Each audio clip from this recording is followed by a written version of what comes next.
nossa grande estima e admiração. Obrigada. Saúdo os eminentes pares. Já houvera na sessão anterior, após as sustentações saudadas, as sustentações orais que tivemos pelo paciente, feito pelo Dr. José Roberto Batocchio, que se encontra aqui presente. Saúdo os demais advogados que também se fazem aqui presente, advogadas, a ilustre Procuradora-Geral da República, e renovando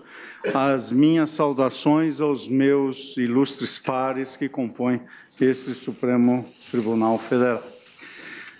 Trago à apreciação do colegiado, senhora presidente, o voto cujo teor já houvera feito chegar ao gabinete de vossas excelências e agora também às mãos do eminente ministro Marco Aurélio, no qual, em síntese, estou a dizer precisamente isto, que, vencido na preliminar, passo ao exame do mérito. Trata-se, nesse habeas corpus, da análise da rigidez de um ato concreto apontado como coator e tido como configurador de ilegalidade ou abuso de poder. Por isso, é tema circunscrito e entendo de menor amplitude em relação às ações objetivas ADCs 43 e 44. Entendo também que não há hipótese de implementar neste habeas corpus uma revisita ao tema subjacente.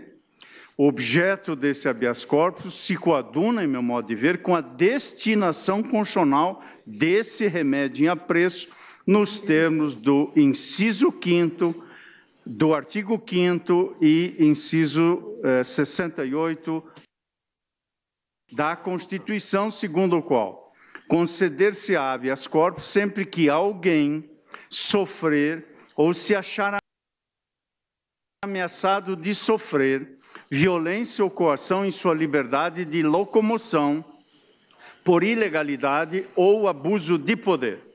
Em outras palavras, o que está em questão neste julgamento deste habeas corpus é a apreciação do ato indicado como coator, um ato concreto do Superior Tribunal de Justiça num caso específico. A partir do texto constitucional acima citado e da jurisprudência deste Supremo Tribunal Federal, a pergunta em meu ver, emerge é esta: haveria no ato indicado como coator ilegalidade ou abuso de poder? Apresento a resposta que entendo cabível. Conforme já mencionei na apreciação da preliminar, a qual obviamente não retorno, mas ali já se apontou como ato coator inicialmente uma decisão monocrática proferida no âmbito do Superior Tribunal de Justiça. Posteriormente, por meio de aditamento, a ilustre defesa noticiou a superveniência no contexto daquele Tribunal Superior de acórdão denegatório da ordem, em decisão assim emendada. E aqui, senhora presidente, reproduzo a emenda, que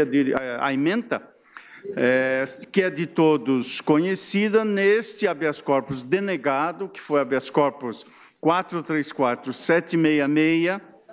da relatoria do eminente ministro Félix Fischer, apreciado perante a 5ª turma do STJ e julgado, portanto, em 6 de março de 2018. E me excuso da leitura da ementa, portanto. O que se perquire nessa impetração é se tal ato apontado como coator configura ou não ilegalidade ou abuso de poder. Examino isto, portanto. E quanto a esse tema, do ato apontado como coator, por relevante, transcrevo o trecho de voto proferido pelo eminente ministro Félix Fischer, abro aspas, disse Sua Excelência: o vetor hermenêutico, atualmente conferido pela Egrégia Corte Suprema e por esta Corte Superior, repisando a jurisprudência por um lapso temporal adormecida, direciona-se novamente no sentido de que o artigo 283 do Código de Processo Penal não impede a antecipada execução da reprimenda, pois, uma vez encerrada a análise de fatos e provas, que assentam a culpa do condenado, com o exaurimento das instâncias ordinárias, legitimada está a execução provisória, independentemente do preenchimento dos pressupostos e requisitos incertos no artigo 312 do mesmo Código de Processo Penal ou de específico requerimento ministerial, uma vez que não são dotados os recursos extremos de efeito suspensivo, assentou o ministro Félix Fischer. Também menciono daquele julgamento que o eminente ministro Reinaldo Soares da Fonseca, tomando por legítimo empréstimo decisão proferida em outro feito pela eminente ministra Maria Tereza de Assis Moura, assentou, abro aspas, do aludido posicionamento da Corte Suprema, diante do aludido posicionamento da Corte Suprema, não há ilegalidade na determinação da execução da pena após rejeitados os embargos de declaração formulados contra o acórdão da apelação, fecho aspas. E prosseguiu em outro trecho Sua Excelência, o eminente ministro Reinaldo. Abro aspas, assim, a partir do início de 2016, o guardião da Constituição Federal esclarece, abre parênteses, determinando que a segregação do cidadão após o exaurimento da jurisdição das instâncias ordinárias independe do preenchimento dos requisitos do artigo 312 do Código de Processo Penal, porque representa a então autorizada execução provisória da pena, não havendo mais que se falar em prisão preventiva, fecha aspas. Na mesma linha, colho daquele julgamento pronunciamento do eminente ministro Ribeiro Dantas, que disse: se o Supremo Tribunal Federal considerou, ao julgar o precedente debatido, que no processo existia repercussão geral, e era o caso de afetá-lo a seu plenário virtual e decidi-lo com efeito erga omnes, não pode este mero órgão divisionário de tribunal que está abaixo, ou melhor, que está debaixo da jurisdição da Corte Suprema, presumir nisso uma ilegalidade, porque, por óbvio, o juízo disso e juízo único é o próprio Supremo Tribunal Federal, citação que faço do ministro Ribeiro Dantas. A seu turno, o eminente ministro Joel Ilan Paciornik aduziu, por sua vez, naquele julgamento, o seguinte: acresça-se ainda que o plenário do Supremo Tribunal Federal aprovou esse precedente há pouco mais de um ano, após profundo e maduro debate, a razão pela qual as Cortes de Apelação e este Tribunal Superior, comprometidos com um sistema jurídico estável e previsível, não cabe deixar de aplicá-lo. Somente ao Supremo Tribunal Federal, a quem incumbe a última palavra sobre a interpretação de normas constitucionais, compete alterar seu posicionamento, assentou o ministro Joel Paciornik. E, por derradeiro, cito o eminente ministro Jorge Mussi, que, em sua manifestação, averbou o seguinte, abro aspas, em atenção ao que decidido pelo Pretório Excelso, esta Corte Superior de Justiça tem proclamado a legalidade e constitucionalidade da execução provisória da pena, afastando a alegação de ofensa ao princípio da presunção de inocência, conforme se observa dos seguintes julgados recentes, oriundo de ambas as turmas que compõem a terceira sessão, fecho aspas, é o trecho que cito. Para dizer, senhora presidente, em seguida, o seguinte: esse cenário, a meu sentir, por si só, já indica que o ato apontado como coator, em meu modo de ver, diante da compreensão majoritária e atual deste Supremo Tribunal Federal, não traduz ilegalidade ou abuso de poder, eis que consentânea ao tempo que foi proferido com essa compreensão majoritária do Supremo Tribunal Federal. Acrescento que o Código de Processo Civil, aplicável à espécie, pela incidência do artigo 3º do Código de Processo Penal, prescreve, em seu artigo 926, que os tribunais devem uniformizar sua jurisprudência e mantê-la estável, íntegra e coerente. Não houve, ao menos até o momento, revisão plenária em sede de controle abstrato e constitucionalidade. Indago, seria possível dizer que haveria ilegalidade ou abuso de poder num ato imputado como coator, no qual é seguida a jurisprudência majoritariamente no Supremo Tribunal Federal? Para responder, cito os ilustres professores Luiz Guilherme Marinoni, Sérgio Cruz Arinharte e Daniel Mitidiero, e abro aspas, dizem eles: o artigo 926 do Código de Processo Civil, que acabo de citar, institui claramente o que a doutrina chama de stare decisis horizontal. Ao dizer expressamente que há dever de outorgar unidade ao direito de fazê-lo seguro, o que implica torná-lo cognoscível, estável e confiável, o legislador, obviamente, determinou ao Supremo Tribunal Federal e ao Superior Tribunal de Justiça respeito aos próprios precedentes, além de ter determinado aos tribunais regionais federais e aos tribunais de justiça respeito à própria jurisprudência formada a partir dos incidentes de resolução de demandas repetitivas e de assunção de competência. Isto porque a primeira condição para que exista um sistema de precedentes e de compatibilização vertical de decisões judiciais é o respeito por parte das Cortes Supremas aos seus próprios precedentes. Do ponto de vista da administração da justiça civil, disseram os professores ao comentar o Código de Processo Civil, não é possível respeitar quem não se respeita, concluíram os ilustres professores. Digo eu, à luz da regência do Código de Processo Civil, deve ser observada a necessária estabilidade, integridade e uniformidade da jurisprudência, o que é traduzido, inclusive, a partir do dever de autorreferência. Já o disciplinar, o stare decisis, segundo o enfoque vertical,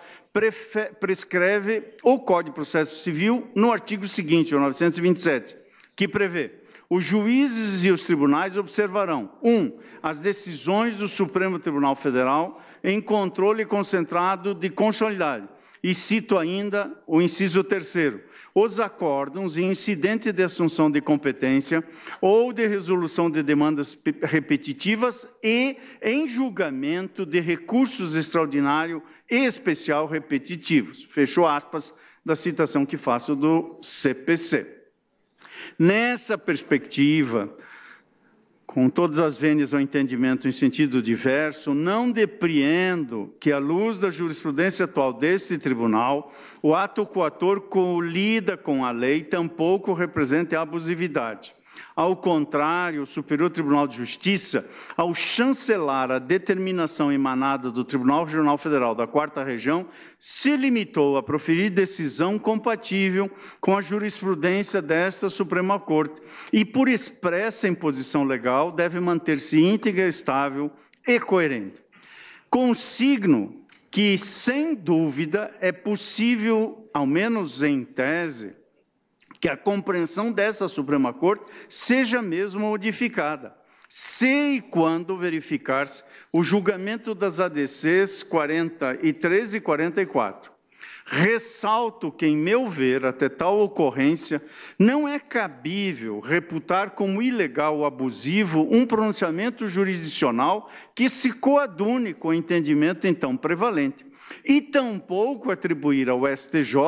a infactível tarefa de alterar o dissentir em matéria constitucional da compreensão explicitada por essa Suprema Corte. Portanto, não verifico justificativas teóricas ou práticas, jurídicas ou fáticas, que autorizem a censura do ato apontado como coator. Ademais, e aqui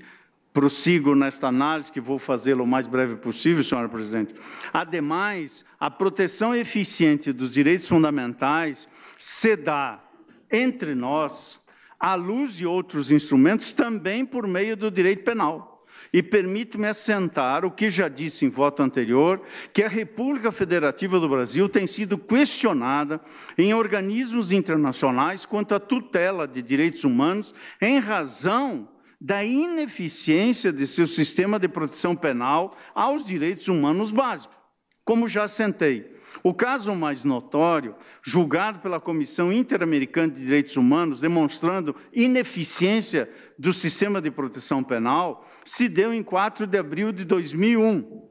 E é conhecido de todos esse julgamento que teve como autora vítima de tentativa de homicídio, cujo crimes não havia sequer sentença de primeiro grau, e cito detalhes da decisão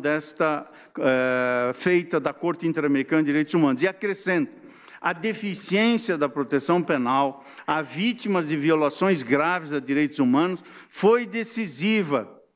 também na acusação que o Brasil sofreu perante a Comissão Interamericana de Direitos Humanos, no caso que ficou conhecido como o caso dos meninos emasculados no Maranhão. E aqui descrevo esse outro caso em que a Corte disse da ineficiência da proteção penal às vítimas e o Brasil firmou o acordo reconhecendo a sua ineficiência e assumindo uma série de compromissos em decorrência disso.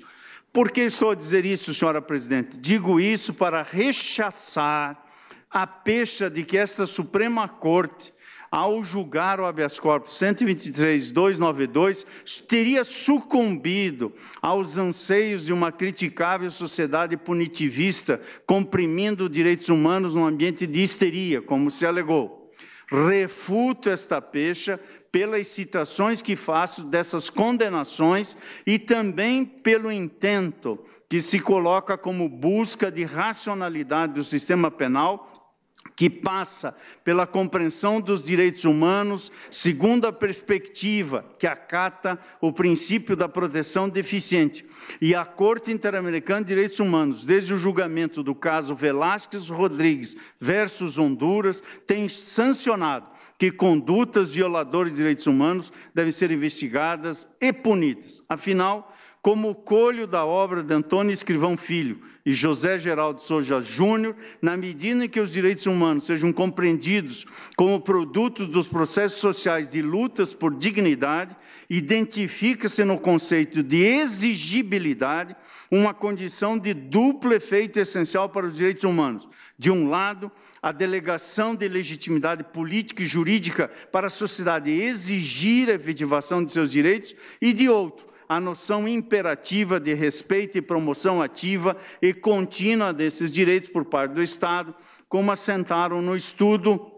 constante da obra dos autores que citei, Gediel, Gorsdorf, Escrivão Filho e outros, no título Para um debate teórico, constitucional e político sobre direitos humanos. Mais recentemente, a mesma Corte Interamericana condenou uma vez mais o Estado brasileiro por violação à garantia de uma duração razoável nas investigações relacionadas ao caso Favela Nova Brasília. A Corte assentou que considera que não foi dado andamento à investigação, além de ter sido erroneamente aplicada a prescrição à investigação dos fatos. Determinou em sentença de 16 de fevereiro de 2017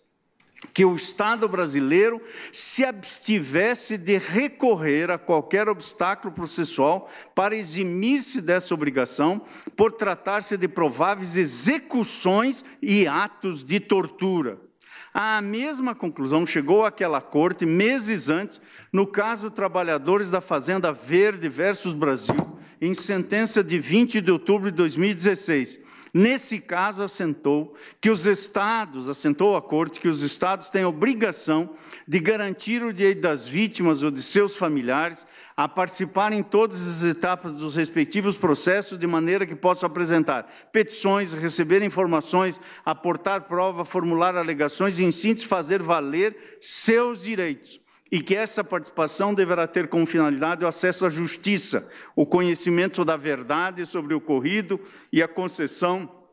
de uma justa reparação. Por isso, senhora presidente, mesmo sob a perspectiva dos direitos fundamentais, não verifico a alteração no panorama jurídico que considere ou autorize considerar o ato coator como revelador de ilegalidade ou abuso de poder. A alegação de que a deflagração da fase executiva decorreria de precedente sem força obrigatória no Supremo Tribunal Federal, parece-me também não conduzir a resultado diverso. Em primeiro lugar, porque entendo que é induvidoso que o Código de Processo Civil consolidou, a partir de 2015 ao menos, cenário processual caracterizado por ferramentas de gestão de litigiosidade voltadas a conferir eficácia obrigatória a determinados precedentes. No inciso 2, parágrafo 5º do artigo 988, o CPC expressa ao reconhecer que é admissível reclamação proposta para garantir a observância de acordo de recurso ordinário com repercussão geral reconhecida, a indicar que tais pronunciamentos não possuem mera eficácia persuasiva. Da mesma forma, ocorre quanto às manifestações do plenário da Suprema Corte em sede de controle concentrado de constitucionalidade. Daí que, e com o devido respeito, entendo questionável a alegação defensiva, no sentido de que os precedentes do Supremo, quanto à matéria, não veiculariam compreensão com força vinculante. De qualquer sorte, parece-me correto afirmar que, no caso, o Tribunal Regional Federal da 4ª Região não utilizou a eficácia vinculante de tais precedentes como razões determinantes de decidir. Ao contrário, firmou posição própria, materializada em verbete sumular, súmula 122, lançando mão das manifestações do plenário do Supremo a título de corroboração de sua convicção, forte na eficácia persuasiva, que, em geral, integra mesmo os pronunciamentos da Suprema Corte. Assim, ainda que se admitisse o caráter meramente persuasivo de tais precedentes colegiados e, portanto, a ausência de caráter vinculante, isso, em meu ver, em nada alteraria o panorama conclusivo, na medida que, ainda assim, não seria flagrantemente ilegal ou teratológica a decisão que aderisse a tal entendimento. Portanto, a questão atinente à ausência ou não de força vinculante, no caso concreto, não se revela idônea a influir no deslinde processual. Já marchando para a parte final do voto, senhora presidente, digo que no que se refere à ausência de motivação concreta de imposição da prisão, o que em tese configuraria ofensa ao inciso 61 do artigo 5º, inciso 9º do artigo 93, ambos da Constituição da República, enfatizo que a necessidade de fundamentação da ordem escrita de autoridade judiciária deve ser compreendida à luz do momento processual em que inserida. Vale dizer, em meu ver, o implemento da execução provisória da pena, nos termos das decisões tomadas por este plenário, atua como desdobramento natural do esgotamento das instâncias ordinárias e do cabimento em tese, tão somente de recursos despidos de automática eficácia suspensiva, de modo que, assim como decorre na deflagração da execução definitiva, não se exige motivação particularizada. Trata-se, em verdade, tão somente do cumprimento do título condenatório, este sim caracterizado pela necessidade de robusta motivação. Também não me impressionou no exame que fiz a alegação da ocorrência delegada de suscitada reformácio impégios, ou impéios, aspecto corolário do contraditório e da ampla defesa e derivado do artigo 617 do Código de Processo Penal, que prevê que, no âmbito dos órgãos recursais, não poderá ser agravada a pena quando somente o réu houver apelado da sentença. Esse postulado, ao qual os tribunais têm atribuído a interpretação ampliativa, inclusive com alcance de prejuízos qualitativos, materializa a personalidade dos recursos. Ou seja, como escreveu a sempre lembrada professora Ada Pellegrini Grinover, na obra que aqui cito, abro aspas, o princípio da personalidade dos recursos significa que o recurso só pode beneficiar a parte que o interpôs, não aproveitando a parte que não recorre, e como via de consequência, quem recorreu não pode ter sua situação agravada se não houve recurso da outra parte, disse a ilustre professora, sempre lembrada da Faculdade do Largo de São Francisco. Tal compreensão, prossigo, tem assento na perspectiva de que o recurso constitui desdobramento do direito de ação. Nesse enfoque, impor situação prejudicial ao réu, sem insurgência da acusação, consubstancia mesmo ato semelhante à submissão de pleito condenatório despido de imputação, de modo que se nota íntima relação entre a vedação da reformácio impéius e o sistema acusatório. Esse modo de pensar, contudo, em meu ver, não pode ser transformado de forma automática para a execução penal. A atmosfera processual em que não há acusação propriamente dita e que é regida quanto à instauração e processamento por critérios de oficialidade, ou, aliás, o que está expressamente no artigo 1º da Lei das Execuções Penais, 7.210 de 84, como sabemos, que prevê: a execução penal tem por objetivo efetivar as disposições da sentença ou decisão criminal e proporcionar condições para a harmônica integração do condenado e do internado. A seu turno, o artigo 194 dessa mesma lei prevê que o procedimento correspondente às situações previstas nesta lei será judicial, desenvolvendo-se perante o juiz da execução, acrescendo aqui, em meu modo de ver, como relevante, o previsto no artigo seguinte, 195, que prevê: o procedimento judicial iniciar-se-á de ofício, a requerimento do Ministério Público, do interessado, de quem o represente, de seu cônjuge, parente e descendente, mediante proposta do Conselho Penitenciário ou ainda da autoridade administrativa. Não bastasse o que cito, expressamente assento, inclusive para o debate, que não comungo da compreensão no sentido de que o acórdão penal condenatório, que determina o início da execução provisória da pena, concede providências sem requerimento do Ministério Público. A minha compreensão é no sentido de que entender que o requerimento para cumprimento da pena, provisório ou definitivo, entender que esse requerimento não está contido desde o início na pretensão acusatória, seria negar, como entendo que é negar em sua inteireza, o próprio direito constitucional de ação, porque limita temporalmente os efeitos da pretensão deduzida em juízo, quando o ordenamento jurídico admite expressamente que os recursos excepcionais não são dotados de automática eficácia suspensiva. Assim também entendo que, por esta razão adicional, a ilegalidade apontada não merece, a meu ver, ser reconhecida. E, nessa ótica, não verifico o pronunciamento judicial, ainda que anterior, que dê a guarida à alegação de que o TRF da 4ª Região teria incorrido em devida reformatio impeius, tampouco sustentação jurídica ao condicionamento do início da execução à existência de pedido específico da acusação. E ainda examino, senhora presidente, a um outro tema suscitado pela ilustre defesa, com relação à plausibilidade das teses que, segundo a defesa, serão futuramente arguídas em sede de recurso especial. Entendo que trata-se de tema, em tese, de potencial repercussão na tutela cautelar, que, de modo excepcional, poderá, como eu disse, em tese, ser concedida pelas instâncias antecedentes. E, com efeito, o Código de Processo Civil estabelece situações próprias para exame de tal natureza, especialmente no artigo 1029, parágrafo 5º, segundo o qual o pedido de efeito concessivo a recurso ordinário ou a recurso especial poderá ser formulado por requerimento dirigido,